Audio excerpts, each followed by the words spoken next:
Different ഫാബ്രിക്കിൽ വരുന്ന കുർത്തീസ് ആണ് ഇന്നത്തെ നമ്മുടെ വീഡിയോ. ഫസ്റ്റ് ഞാൻ വെയർ ചെയ്തിരിക്കുന്ന ഒരു ബോട്ടിൽ ഗ്രീൻ കളറിൽ ഒരു ബബിൾ ടൈപ്പ് ഫാബ്രിക്കിൽ വന്നിട്ടുള്ള ഐറ്റം ആണ്. ഏലിയൻ കുർത്തിയാണ്. നെക്ക് വരുമ്പോൾ ഇതുപോലെ ഒരു ഫ്ലാപ്പ് മോഡലാണ്. ഫ്ലാപ്പ് മോഡൽ വന്നിട്ട് നമുക്ക് ടൈ ചെയ്യാണ്ട് ഡോറിസും കൊടുത്തിട്ടുണ്ട്. സ്ലീവ് വരുമ്പോൾ ഒരു പഫ് സ്ലീവ് ആണ്. താഴെയായിട്ട് ഇത്ര ഒരു വീതിക്ക് ഒരു പടി പോലെ വരും. എൽബോ സ്ലീവ് വരെയാണ് കൊടുത്തിട്ടുള്ളത്. മീഡിയം ടു ഡബിൾ എക്സൽ ആണ് സൈസ്. റേറ്റ് 765. ഇതിന്റെ കളർ ചേഞ്ചും കൂടി ഉണ്ട്. ഒരു ലൈറ്റ് ബ്രൗൺ ഷെയ്ഡാണ് വന്നിട്ടുള്ളത്. സൈസ് എല്ലാം സെയിം തന്നെയാണ്. Medium to double XL. Rate 765.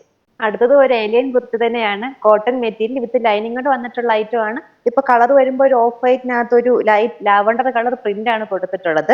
Yoke portion ഇതുപോലെ രണ്ട് സൈഡിലായിട്ട് ലേസും അറ്റാച്ച് ചെയ്തിട്ടുണ്ട്. മീഡിയം ടു ഡബിൾ എക്സൽ ആണ് അവൈലബിൾ ആയിട്ടുള്ള സൈസ്. റേറ്റ് 900. അടുത്തത് നല്ലൊരു ലാവണ്ടർ കളറിൽ സ്ലബ് സിൽക്കിൽ വന്നിട്ടുള്ള ഐറ്റം ആണ്. ലൈനിങ്ങോടെ സ്റ്റിച്ചഡ് ആയിട്ട് വരുന്ന ടോപ്പാണ്. യോക്ക് വരുമ്പം ഒരു പിൻഡെക്സ് മോഡൽ വന്നിട്ട് സെന്റർ ആയിട്ട് ഒരു പോട്ട്ലി ബട്ടണും കൊടുത്തിട്ടുണ്ട്. ഇതിനകത്ത് തന്നെ ഒരു സെൽഫ് ഡിസൈനും വരും. ഇതിന്റെ ഒരു കളർ ചേഞ്ചും കൂടി ഉണ്ട്. നെക്സ്റ്റ് ഒരു പീച്ച് കളറാണ്. ബാക്കി ഡിസൈൻ എല്ലാം സെയിം തന്നെയാണ്. മീഡിയം ടു ഡബിൾ എക്സൽ ആണ് അവൈലബിൾ ആയിട്ടുള്ള സൈസ്. റേറ്റ് 945.